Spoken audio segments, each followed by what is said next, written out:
Instead, they want 15-minute cities, central bank digital currencies. They want all of these systems that track and trace everything you do in the social credit scores.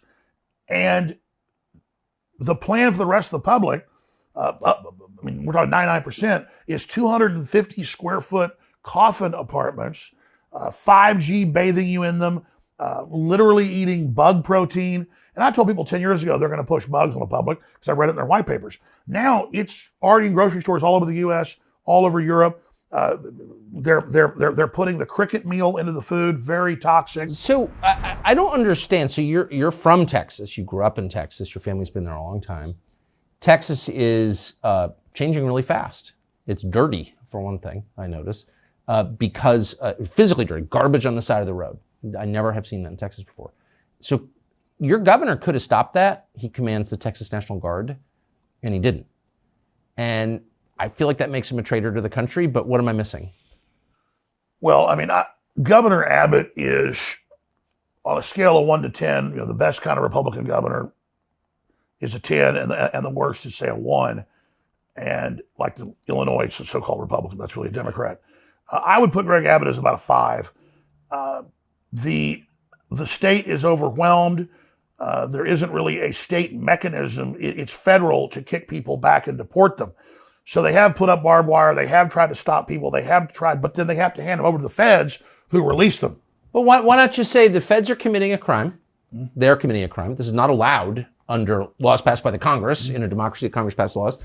And so you've got criminals running the country. The Biden administration is criminal, which is true. And we're not playing along. And if you don't like it, come do something about it. Meanwhile, every able-bodied man with a black rifle assemble at the border, and we're just going to stop this and save the country. I don't understand. That's not hard. What am I missing? No, I think you're absolutely right. In fact, what the deep state fears would be a coalition of good governors, good attorney generals, giving them the findings and the rulings that they could indeed do that, and then declaring emergencies in the states and having a coalition of the states come in and do this, and then instruct local police and everybody else to not have sanctuary cities. But the problem is, if you're in Texas, every single city, Houston, San Antonio, Austin, Dallas, Fort Worth, are Democrat Party run. And so Texas is almost purple because the California influx and all the other refugees from New York, many of them bring their leftist ideology with them, even though they're fleeing it. Like locusts, they fly to the next field. And so that's really the issue, is that the legislature is somewhat cucked, to use that word again. And I think the governor has been cucked. He certainly went along with lockdowns and masks more than really any other Republican governor. And so I do think Greg Abbott needs to do a better job. But I also wanted to list some of the things that the state is up against. But I'll say this. Austin fired a bunch of police and another third quit. Crime everywhere, homeless everywhere, trash everywhere, ruin the city like everywhere else they are. You live there? Absolutely. That's where my family's from. I've been there since high school. But I'm going to have to leave soon because it's gotten more and more like Los Angeles every day. It's very sad to see it. People fleeing LA, like my friend Joe Rogan, it seems great to him because he went from a really, really bad situation into a bad situation. But if you've been there, you can see the decline. You can see how fast it is. And it's really, really, really, really sad. And there are just illegal aliens everywhere and refugees from the rest of the country all over the place.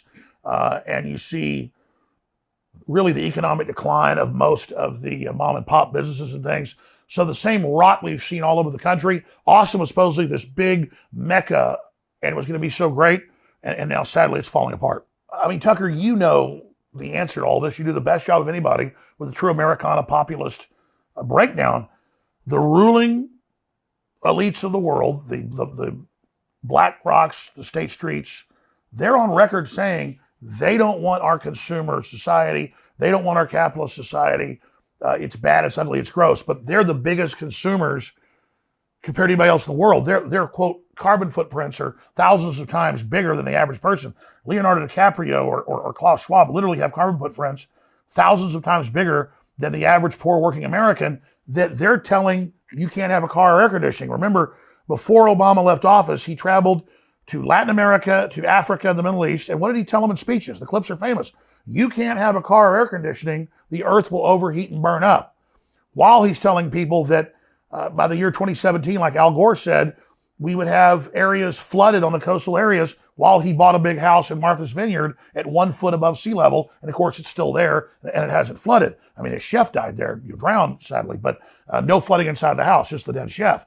So they're waging war against civilization and society to make us poor, to put us under siege, and to cut off our energy, make the cost of living impossible, to break our old system, to bring in something even worse. And that's the Cloward and Piven strategy that the Democratic Party has adopted. They've done the same thing in Europe. This is a plan. The central banks have unlimited money, but they can't buy all the infrastructure up because people aren't selling.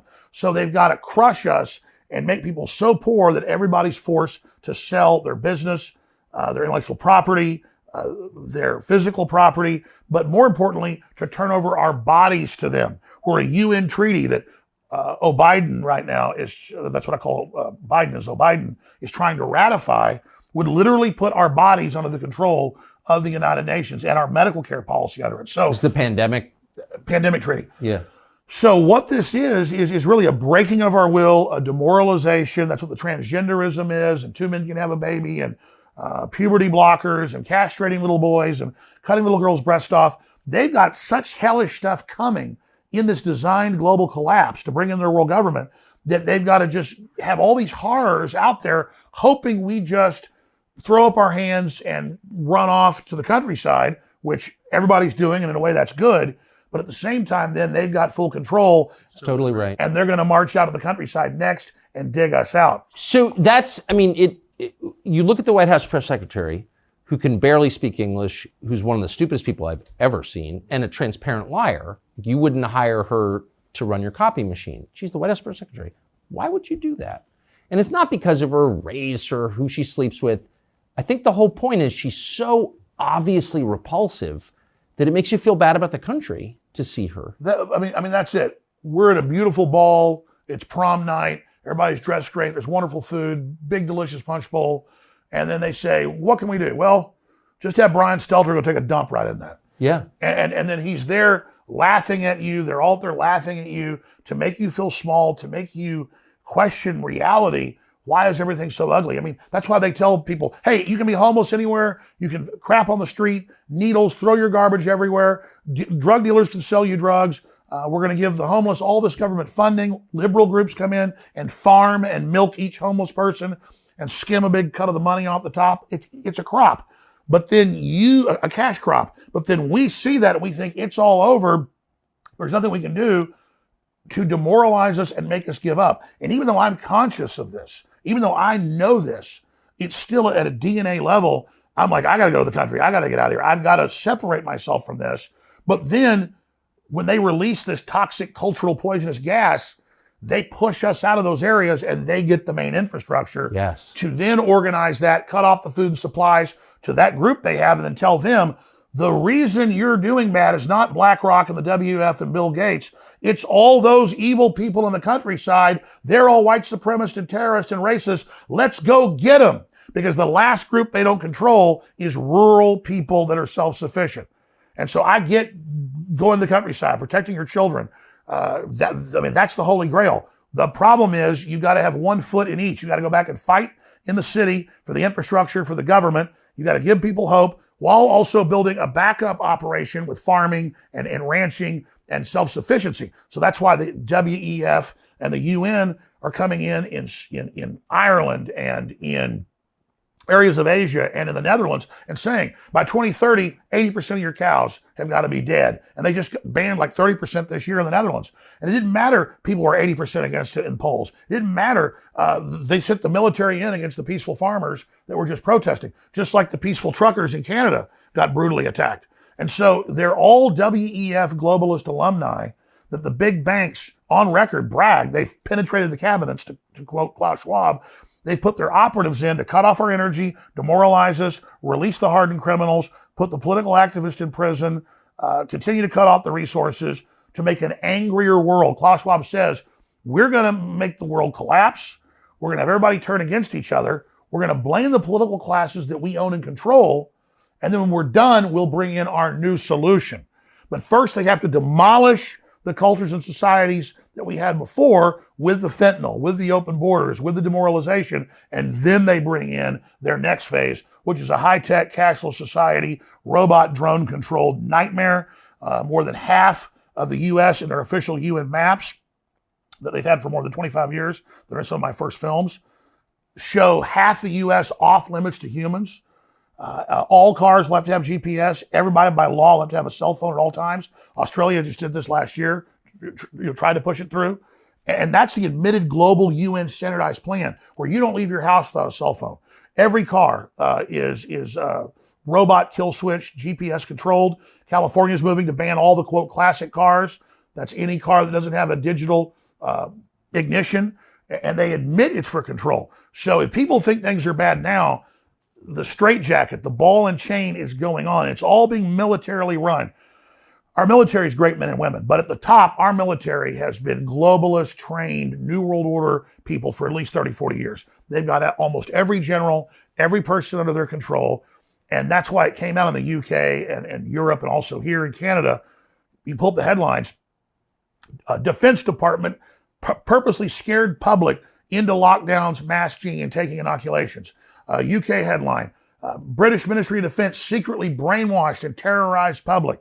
Canada, same headline. They even let you know, oh, the military is here to do this. And now, oh, the CIA and Justice Department is there to help surveil the public to stop disinformation. And it turned out, of course, almost all that disinformation was true. Always. About everything. So we have to understand, our governments have been seized. The big corporations want to get rid of the American idea. You got 50 acres and your house and a business and a farm, and you can take care of your family and you're independent. They have to destroy all that because the rest of the world aspires to that. Instead, they want 15-minute cities, central bank digital currencies. They want all of these systems that track and trace everything you do in the social credit scores. And the plan for the rest of the public, we're talking 99%, is 250 square foot coffin apartments, 5G bathing you in them, literally eating bug protein. And I told people 10 years ago they're going to push bugs on the public because I read it in their white papers. Now it's already in grocery stores all over the U.S., all over Europe. They're putting the cricket meal into the food, very toxic. Undisclosed, yeah. It's got chitin in it. Yeah, they'll just give it a number. It's got like a code. And you ask again, why would you do that? Because it's all about breaking our will. They don't want people to aspire to open, free societies. Yeah, there's a lot of waste, there's decadence, there's issues, but there's freedom. They want to train us to live on carbon rationing, food rationing, a very dystopic world. You'll own nothing, you'll have nothing, and you'll be happy. Now, these are quotes. I have to say, I bet there are, I don't know how long into this we are, 30 minutes or something. I bet there are a lot of people watching who are thinking, holy smokes, I can't believe I'm agreeing with Alex Jones. I'm supposed to hate this guy. Like, where's the lie in what you just said? I'm not sucking up. I'm sincere. Like, I'm listening to this, and even myself, I'm thinking, I can't believe I'm nodding along to Alex Jones and being like, you're absolutely right. Like, where are you wrong? Well, I just hope people realize that we're all under the gun. So many of these leftists believe that because they go along with this, they're going to be given powerful positions in the system. This is a technocracy. There's almost no managers in this. Almost nobody has power in the system except a very small group of technocrats who happen to be transhumanist. And you said something really astute a few weeks ago in a speech you gave, and you've also talked about on your show, that all of this stems from their fear and denial of death. Younger people say the news is full of lies. In Kennedy's motorcade. 239 people. Cell death of Jeffrey Epstein.